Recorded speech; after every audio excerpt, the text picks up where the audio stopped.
అందరికీ నమస్కారం. ఏఆర్ రెహమాన్కి సంబంధించి అతను 2004-2014 మధ్య ఆయన మ్యూజిక్ కంపోజర్గా ఉన్నటువంటి సినిమాలు ఎన్ని?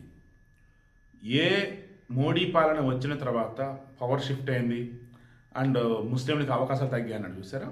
2014-2024 మధ్య ఈ 10 సంవత్సరాలు మోడీ టైం పీరియడ్లోనే ఇతను 5-7 సినిమాలు ఎక్కువ చేశాడు. అది వెనకాల లిస్ట్. అది అంటే ఇతను వాంటెడ్గా ప్రజెంట్ ఉన్నటువంటి మోడీ గవర్నమెంట్ బురద చల్లడానికి, దేశంలో ఉన్నటువంటి ముస్లింలలో ఒక రకమైన అభద్రతా భావాన్ని పెంపొందించడానికి అన్నీ కూడా ఇంకా కరెక్ట్గా క్రాస్ చెక్ చేసి ఒక మాటలో చెప్పాలి అన్నప్పుడు ఇంటర్నల్గా మతం మారటం వల్ల అతనికి వచ్చినటువంటి ఆ మతోన్మాద పిచ్చి, అతనిలో ఉన్నటువంటి ఆ మతోన్మాదని తెలియకుండానే బయటికి పంపించింది తన మాటల ద్వారా.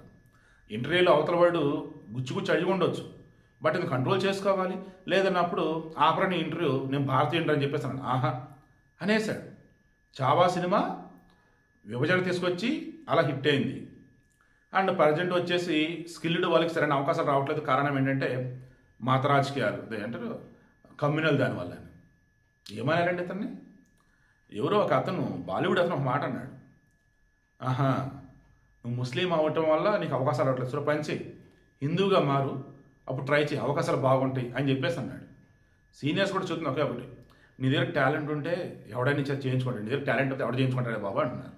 అదే సాగ తీసుకుంటూ అదే రంగరించుకుంటూ పోతే ఎన్నాళ్ళు ఎవరైనా వింటారో చూస్తారంటారు. మీరేమంటారు?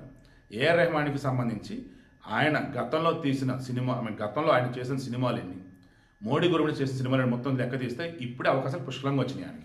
ఈవెన్ మోడీ గవర్నమెంట్ కూడా ఎన్నో ప్రాజెక్టులు అప్పచెప్పింది అతను.